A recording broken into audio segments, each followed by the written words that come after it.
60 Minutes Rewind. How often have you wondered what your spouse is really thinking, or your boss, or the guy sitting across from you on the bus? We all take as a given that we'll never really know for sure.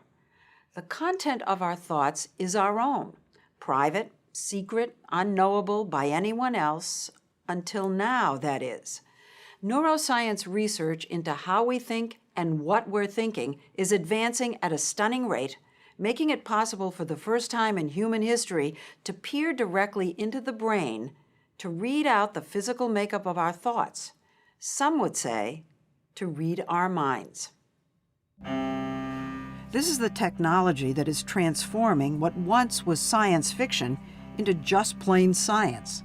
It's a specialized use of MRI scanning called functional MRI, fMRI for short, that makes it possible to see what's going on inside the brain while people are thinking. Every time I walk into that scanner room and I see the person's brain appear on the screen, when I see those patterns, it is just incredible, unthinkable. Mind reading, what do you call it? Thought identification.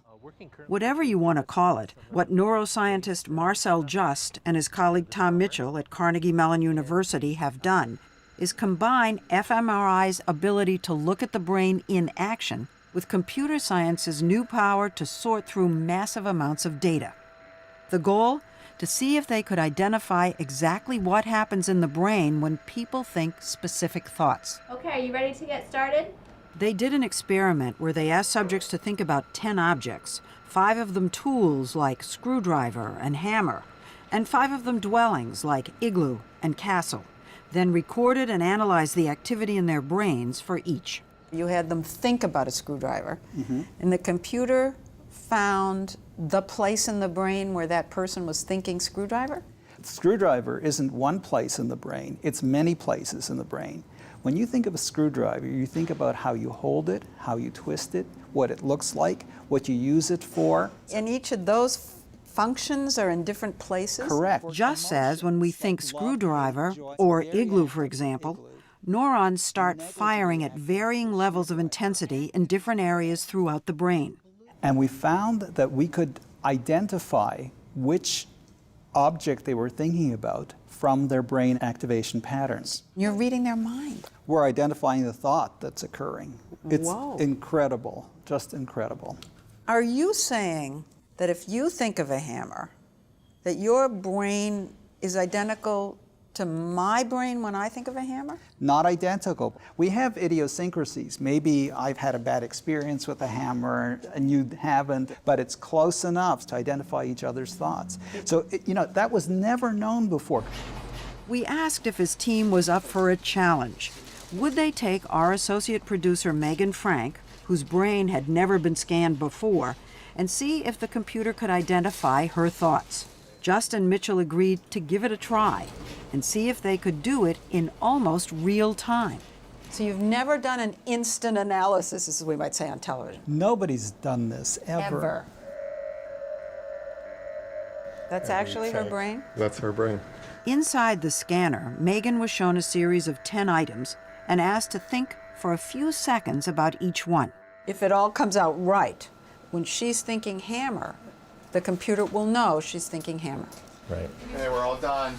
So Megan, Yes. how was it? It wasn't bad. Good. Within minutes, the computer, unaware of what pictures Megan had been shown, and working only from her brain activity patterns as read out by the scanner, was ready to tell us, in its own voice, what it believed was the first object Megan had been thinking about. I think the word is knife. All right, one. Right. Bingo. All right. Then the second. I think the word is hammer. All right. I think the word is window. It's perfect, right? So far. And it continued to be, word after word. Apartment. 10 out of 10. 10 out of 10. Well done, well done. Good thinking. And of course, this is just the beginning. Exactly. Who knows what you're going to be able to read? It's That's a little right. scary, actually. Well, that's our research program for the next 5 years. What? To see how, we're not satisfied with hammer. and neither a neuroscientist 4,000 miles away in Berlin at the Bernstein Center. John Dylan Haynes is hard at work here, using the scanner not just to identify objects people are thinking about, but to read their intentions. So we're going to start now with the actual experiment. Subjects were asked to make a simple decision, whether to add or subtract two numbers they would be shown later on. Haynes found he could read directly from the activity in this small part of the brain that controls intentions what they had decided to do. This is a kind of blown up version of the brain activity happening here. And you can see that if a person is planning to add or to subtract, the pattern of brain activity is different in these two cases. I always tell my students that there is no science fiction anymore. All the science fiction I read in high school, we're doing. To Paul Root Wolpe, director of the Center for Ethics at Emory University in Atlanta, the ability to read our thoughts and intentions this way is revolutionary. Throughout history, we could never actually coerce someone to reveal information. Torture doesn't work that well. Persuasion doesn't work that well. The right to keep one's thoughts locked up in their brain is amongst the most fundamental rights of being human. You're saying that if someone can read my intentions, we have to talk about who might in the future be able to do that. Absolutely. Whether we're going to let the state do it or whether we're going to let me do it. I have two teenage daughters. I come home one day and my car is dented, and both of them say they didn't do it. Am I going to be allowed to drag them off to the local brain imaging lie detection company and get them put in a scanner? We don't know. But before we've even started the debate, there are two companies already offering lie detection services using brain scans. One with the catchy name No Lie MRI. But our experts caution that the technique is still unproven. In the meantime, Haynes is working on something he thinks may be even more effective, reading out from your brain exactly where you've been. Haynes showed me an experiment he created out of a video game. And you can actually navigate around if you want. He had me navigate through a series of rooms in different virtual reality houses. Now I would put you in a scanner and I would show you some of these scenes that you've seen and some scenes that you haven't seen. Well, haven't seen So, anything yet. Oh, okay. And, Okay, now I'm getting do you into familiar recognize something? Yeah, I recognize the And bar. right at this moment, we would be able to tell from your brain activity that you've already seen this environment before. And so this is a potential tool for It's a potential police tool, absolutely. in the case of break-ins. You might be able to tell if someone's been in an Al-Qaeda training camp before.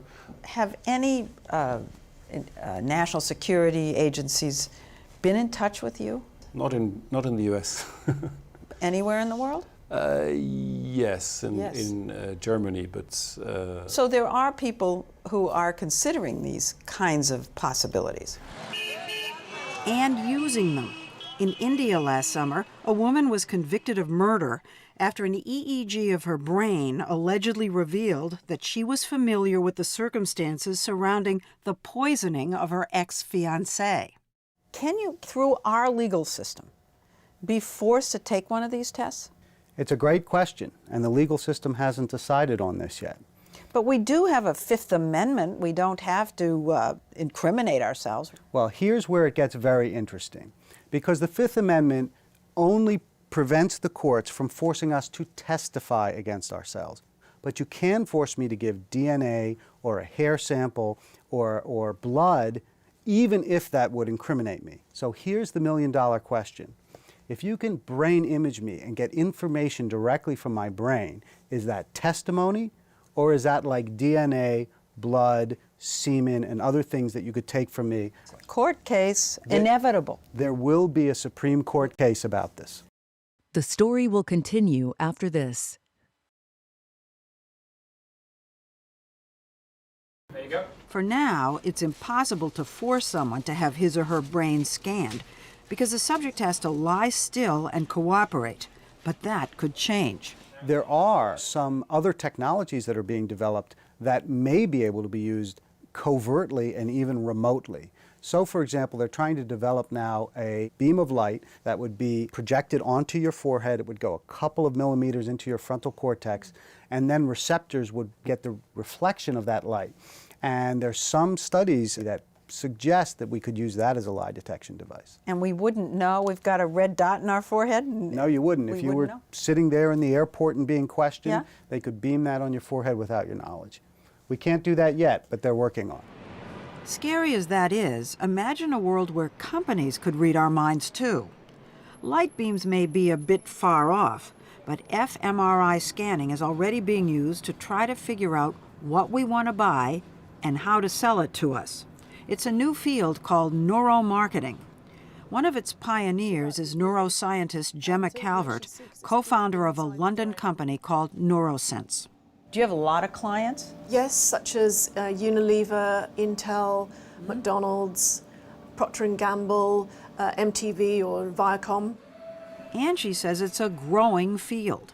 What we've seen is a sort of snowballing effect over the last few years. I think there are about 92 neuromarketing agencies worldwide.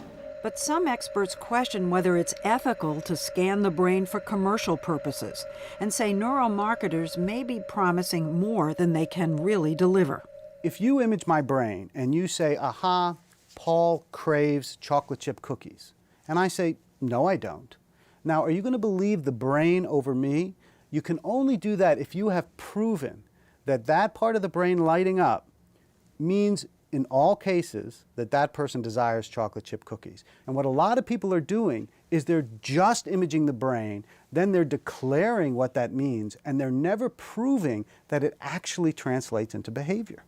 You know, it's very interesting. When you show someone a brain scan, people just believe it. It just reeks of credibility. Absolutely, And absolutely. And you telling me that's the area where people add and subtract, I thought, well, of course, he knows. But I could have told you anything. I know. So as brain imaging continues to advance and find its way into the courts, the market, and who knows what other aspects of our lives, one message is be cautious. Another is get ready. Back at Carnegie Mellon, Just and Mitchell have already uncovered the signatures in our brains for kindness, hypocrisy, and love. It's breathtaking Yes. and kind of eerie. Well, I think the reason people have that reaction is it because it reveals the essence of what it means to be a person. All of those kinds of things that define us as human beings are brain patterns. We don't want to know that. Well, that it all boils down to, molecules and things like that. but we are biological creatures. Our limbs we accept are, muscles and bone. And our brain is a biological thinking machine. Do you think one day, who knows how far into the future, there'll be a machine that'll be able to read very complex thought, like, I hate so-and-so, or, I love the ballet because. Definitely. Definitely. And not in 20 years. I think in 3-5 years. Ample In does. 3 years. Well, 5.